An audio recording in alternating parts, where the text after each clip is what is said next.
Hey everybody, and welcome to another episode of I Should Be Painting. First of all, sorry that this video is delayed by one day. We had a huge windstorm yesterday, which totally blew one of our fences completely down, and it was much catastrophe. So we are a day late, but here we are. Let's get started. Today, we are going to be talking about miniature terrain and what terrain is right for you.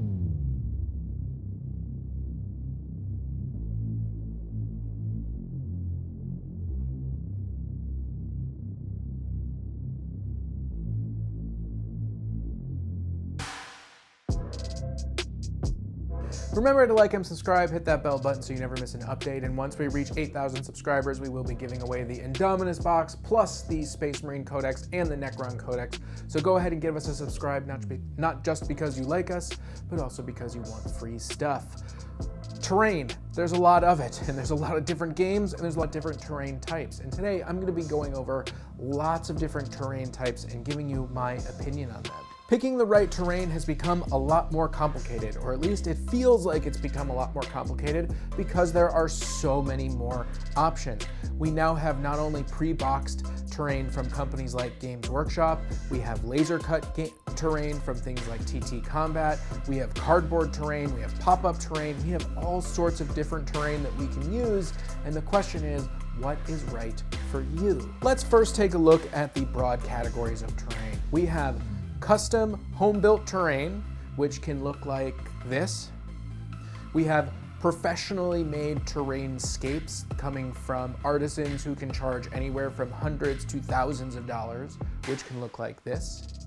We have pre-boxed terrain, similar to what Games Workshop sells. We have laser cut terrain, which you can either make yourself or buy from places like TT Combat. We have MDF terrain that includes pre-painted or glued on stickers that finish your terrain. We also have terrain that's not typically sold for miniature games, things like the Menards Modern City Christmas displays.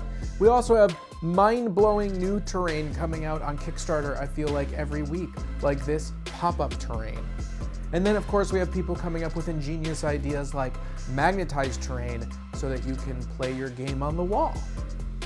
So I'm gonna help you figure out what's the right type of terrain for you to invest in. First of all, what kind of game do you play? Are you playing Warhammer, where you have a giant army and you need a huge table with tons of terrain on it?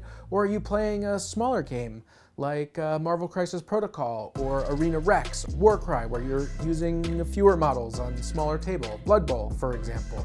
Both of these things are going to affect the type of terrain that you buy and the decisions that you make. Are you a handy crafts person? Do you enjoy building things, or do you just want to get something pre-cut, done, slap it together, and be ready to go? Do you have a vast amount of space to store everything like at the CGN studio, or are you jamming it all into your sock drawer? These are all different questions that you're going to have to answer to decide on what type of terrain is right for you. Now, personally for me, I have a combination of everything. I love terrain, but I also have a studio space. I have professionally built terrain that costs thousands of dollars. I have personally built my own terrain that maybe could sell for a couple dollars.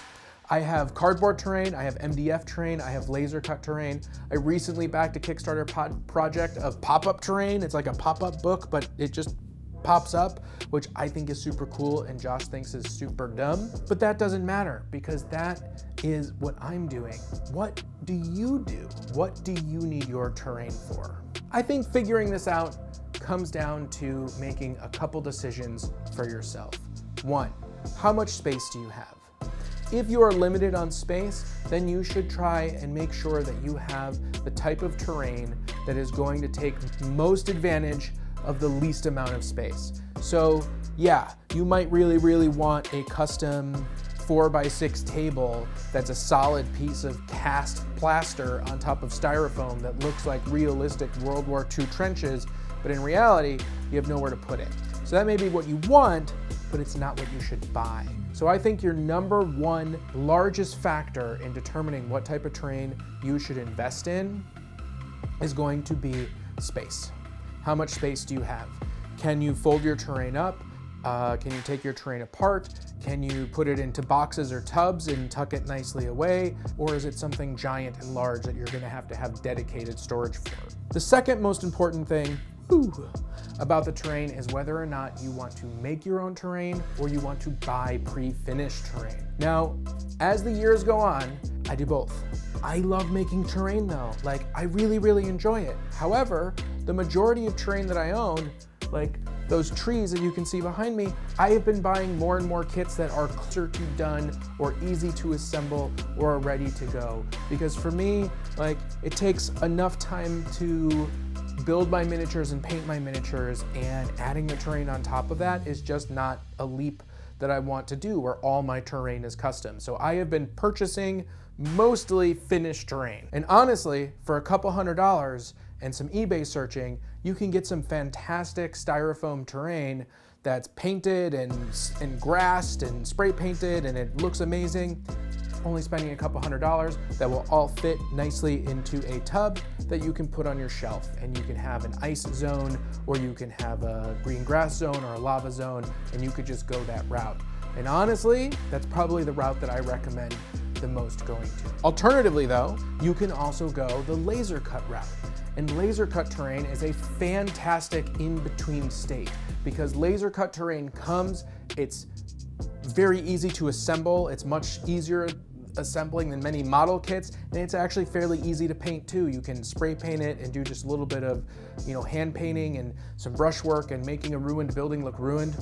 Not too difficult actually. So if you want to do a little bit of hobby, but also have something that saves on space, laser cut terrain is not a bad choice. So what about all this newfangled terrain? What about the crazy fog monsters and the dungeon tiles and the pop-up terrain and all of these other things? I don't know.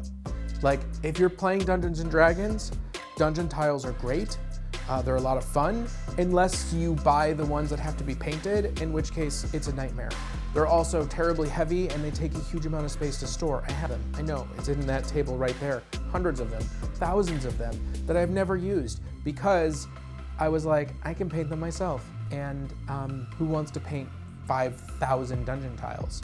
I don't, apparently, and probably neither do you. So again, knowing the type of game that you're playing and knowing the sort of terrain that you want, the experience that you want, is very, very important. So that brings us to our last main point: cost, price, and time. Cost, price, time, these are all really the same things. How much time do you want to invest in something? How much money do you want to invest in something? How much money and time do you want to invest in something? 3D printing terrain is a fantastic option. I've done a fair amount of that myself. It is costly both in dollars and time. And I don't care how cheap you get your 3D printer for.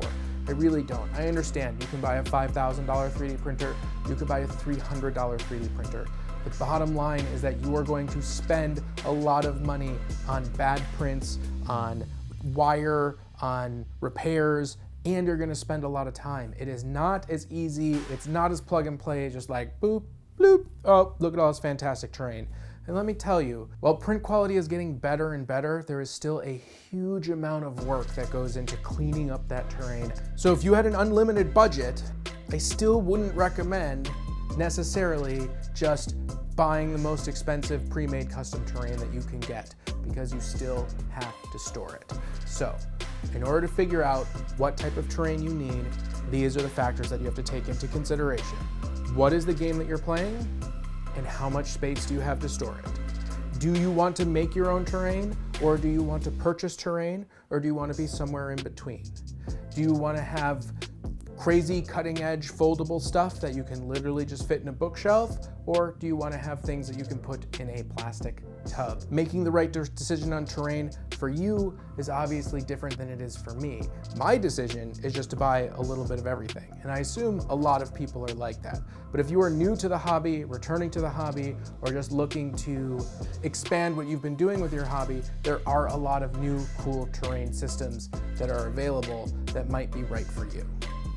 I remember when laser cut MDF terrain came out and it was adopted by Infinity, and all of the Warhammer players are like, what is this? This isn't grimdark. This doesn't look like the really awesome custom made stuff. Those times are gone, okay? You can have whatever board you want. You can play Warhammer 40K laser cut terrain and it can look and be just fine. There's nothing wrong with any way that you go, so long as the terrain that you're playing on makes you happy. And if you can get a board of finished painted terrain, it doesn't matter if it's cardboard or gold, so long as it's beautiful and you have fun with it. Now, let's head on over to the computer to take a look at my 3 featured creators for this week. Well, since we're talking about terrain, what's better than starting out with some of the most terrain-like thematic bases that I've ever seen. This is a Add Mech Dune-style army. Now, normally I give credit where credit is due. I even try to contact the artist who made it originally. However, this was in a game store and it was posted by someone named Alex.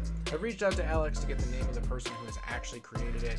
And once I get that name, I will post it.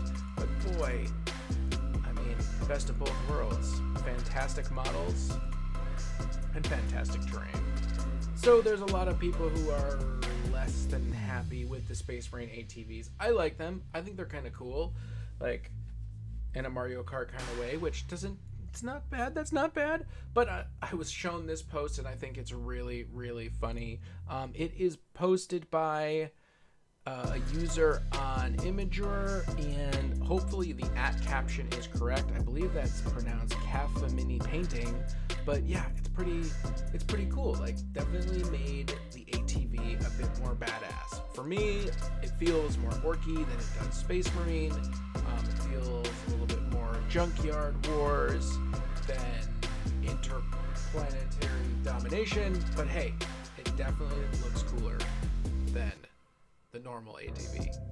I didn't say that though, because I like the normal ATVs. And lastly, you saw me allude to this earlier in the episode. This is from a YouTube channel called MarcoFrisoniNJM, and he made a diabolical device, a magnetic terrain piece for Warcry, so that you can store and play it on your wall. It's really kind of a pretty cool idea. And he has a very awesome channel that you should check out, My Crazy Magnetic Battlefield. So if you're interested in that, you should go ahead and check it out. I'm just going to leave us on the ATV because why not? I hope you enjoyed this episode of I Should Be Painting. If you have watched all the way to the end and you are not a subscriber, you should definitely subscribe. If you want to help us out, you can become a Patreon in the link below by joining our patrons on Patreon. You will get access to early videos, you will get insider pictures, you'll get sneak peeks of what we're doing, you'll get special privileges in our Discord channel. And if you really want to help us out, go ahead and share this with your friends. If you don't like it, then share it with your enemies, but sharing will help. So please do share, and as always, we'll see you on the table.